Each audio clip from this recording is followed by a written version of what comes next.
스스로 낮추지 않으면 강제로 낮춰진다는 제목으로 말씀을 전하겠습니다.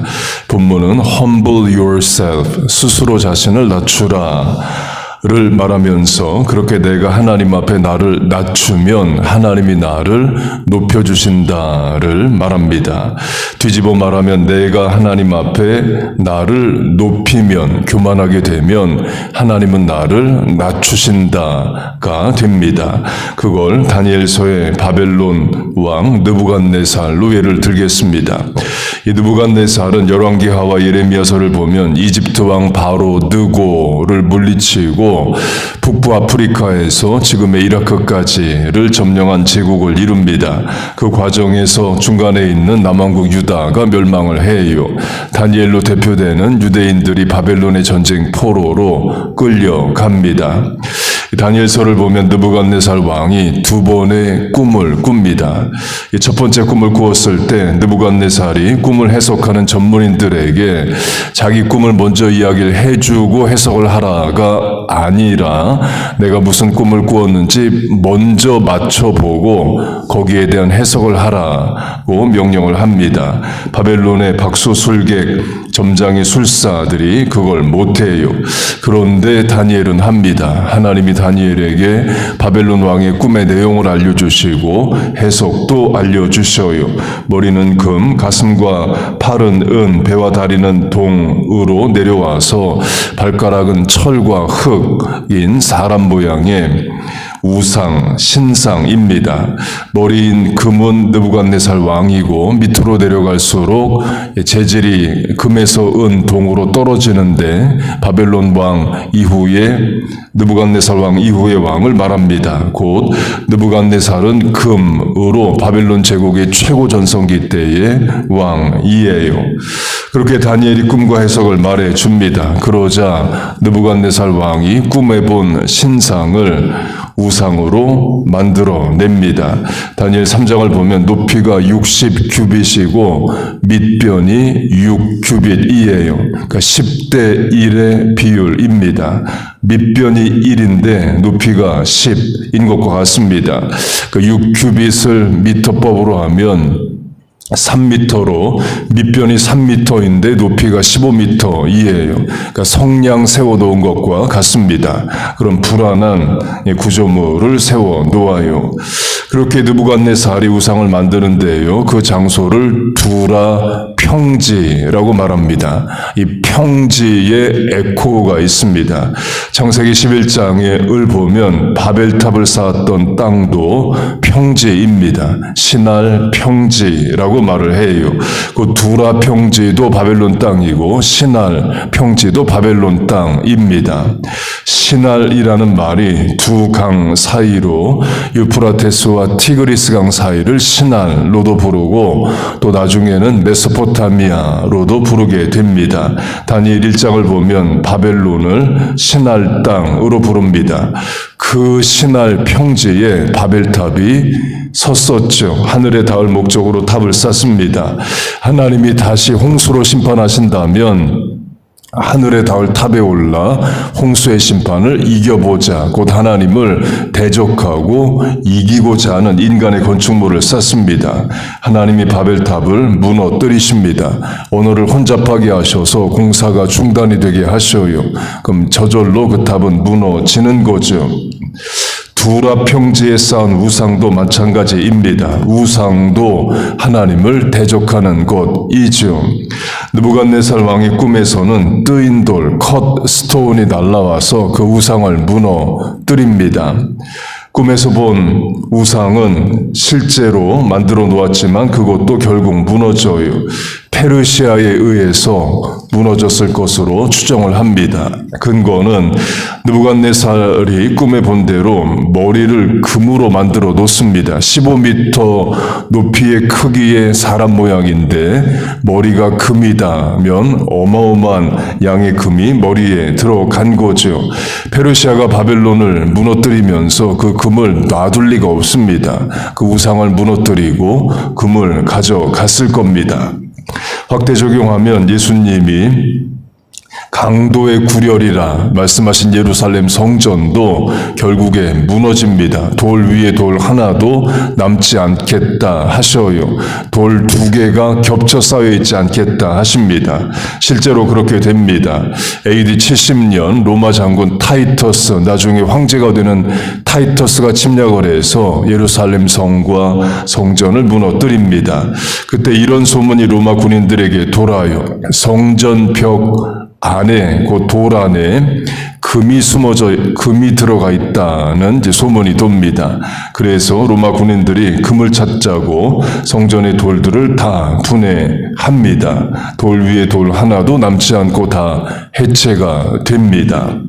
강조점은 하나님 앞에 옳지 않은 것이 세워진 것은 결국에 다 무너집니다. 신할 평지의 바벨탑도 무너지고 두라 평지의 그 우상도 무너지고 예수님이 강도의 구렬이라 지적하신 정죄하신 예루살렘 성전도 무너집니다. 확대 적용하면 인간이 쌓은 아이디올로지, 이데올로기도 무너져요.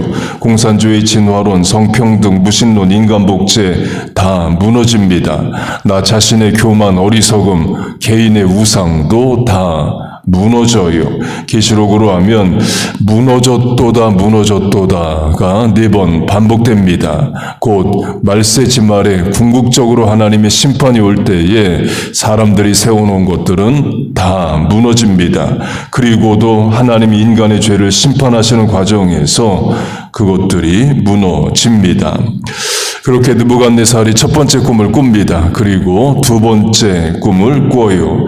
이번에는 자기 꿈을 먼저 이야기를 하고 해석을 해달라고 전문인들에게 부탁을 합니다. 근데 바벨론의 술객들이 해석을 못합니다. 다시 다니엘이 불려 나와요. 해석을 해줍니다. 느부갓네살이 짐승의 마음을 받아서 7때를 보내게 된다. 그 때를 성경학자들은 1년 정도로 해석을 합니다. 짐승의 마음을 받는다라는 것은 사람이 짐승처럼 돼서 짐승 속에서 살게 된다로 말을 합니다. 곧 왕궁에서 쫓겨난다를 말해요. 다니엘 4장 왕이 사람에게서 쫓겨나 들짐승과 함께 살며 굉장히 두려운 해석이죠. 왕의 권력은 자식과도 나누지 않습니다. 그런데 왕이 왕궁에서 쫓겨난다는 말도 두려운 말인데 사람의 마음을 잃어버리고 짐승의 마음이 돼서 들짐승과 함께 산다라는 것은 무서운 말입니다. 그렇게 다니엘이 꿈을 해석하면서 두 가지를 권면합니다. 첫째, 하나님은 왕을 세우기도 하시고 패하기도 하신다. 다니엘이 믿고 섬기는 하나님이 바벨론의 신들보다 더 높으시다, 능력 있으시다를 말하는 거죠. 곧 하나님을 다니엘이 증거합니다. 둘째는 죄악을 사하라고 말합니다. 그러니까 확 적용하면 두라 평지에 우상을 세웠던 것을 하나님께 회개하라로 연결할 수 있습니다. 곧 우상을 세운 것도 하나님께 죄가 되지만 또 그 우상에게 절을 하라고 했죠. 그래서 사드락 메삭 아벤느고가 절을 못하겠다고 하고 그 풀무불 용광로에 들어가게까지도 됩니다. 그 다니엘이 한마디로 하나님 두려운 줄 알아야 된다. 하나님 두려운 줄 모르면 왕이 왕궁에서 쫓겨나 7때를 짐승처럼 살게 된다고 말을 해석을 해 줍니다. 그렇게 꿈을 해석해 주고 이 말씀의 뒤를 잇습니다. 다니엘 4장 12달이 지난 후에 하나님이 심판하신다는 꿈을 꾸게 하시고 짐승의 마음을 가져 쫓겨난다 라고 하셨는데 바로 집행되지 않고 12달 후에 1년 뒤에 그 일이 일어납니다. 그 말은 회개할 기간을 주시는 거죠. 그 심판을 선고하셨지만 바로 집행되지 않고 1년 세월을 주십니다. 그 세월을 느부갓네살은 허송세월 해요. 물론 느부갓네살은 하나님을 섬기는 자가 아닙니다. 바벨론 왕 이방인이에요. 그러나 하나님의 사람이 이방 왕에게 말씀을 전했을 때에 회개하는 예가 있습니다. 요나서가 그 예이죠. 요나가 니느웨에 가서 심판의 말을 전했을 때에 이방 왕 니느웨 왕이 회개하고 금식하고 백성과 짐승까지도 금식시키는 일을 합니다. 강조점은 하나님이 심판의 꿈을 보여주셨지만 12달 후에 심판을 하셨다는 거예요. 회개할 기회를 주시는 거죠. 그러나 심판당할 자 회개를 안 합니다. 그것도 심판인 거죠. 회개할 기회를 줘도 회개하지 않으면 결국 심판을 당합니다. 출애굽 때의 이집트 왕도 마찬가지였죠. 10번의 기회, 10번의 재앙을 줍니다. 끝까지 가서 나라 망하게 만들죠. 그 회개하지 않는 마음이 교만한 겁니다. 본문으로 하면 하나님 앞에 스스로 마음을 높이는 거예요. 느부갓네살은 이렇게 말을 합니다. 다니엘 4장 이 큰 바벨론을 내가 능력과 권세로 건설하여 나의 도성으로 삼고 이것으로 내 위엄과 영광을 나타낸 것이 아니냐. I my me mine 나의 나를 나의 것으로 나를 높입니다. 그때 하나님이 짐승의 마음을 주셔서 왕궁에서 쫓겨나 짐승처럼 살게 하십니다. 하나님 앞에 겸손하지 못하고 자기를 높이는 자를 하나님이 낮추신다는 거죠. 그게 이방 왕이어도 하나님은 그렇게 행하신다를 말합니다. 곧 다니엘서가 증거하는 하나님은 유대인만의 하나님이 아니라 세상 모든 민족과 왕을 다스리시고 세우기도 하시고 패하기도 하시는 그런 분이시다를 증거합니다. 그렇게 하나님이 12달의 기간을 주셨음에도 느부갓네살은 회개하지 않고 도리어 자기를 높이는 말을 하고 하나님은 그를 심판하셔요. 확대 적용하면 다윗도 그랬습니다. 다윗이 충신 우리아의 아내를 범하고 간음하고 계속 간음하고자 그 남편 우리아까지 죽입니다. 그리고 간음하여 임신한 아들을 낳아요. 임신과 출산의 세월도 거의 12달이죠. 10달 정도 걸립니다. 느부갓네살의 12개월과 비슷하죠. 곧 하나님이 다윗에게 10달 이상의 회개할 기회를 주고 계신 겁니다. 그러나 다윗은 회개하지 않아요.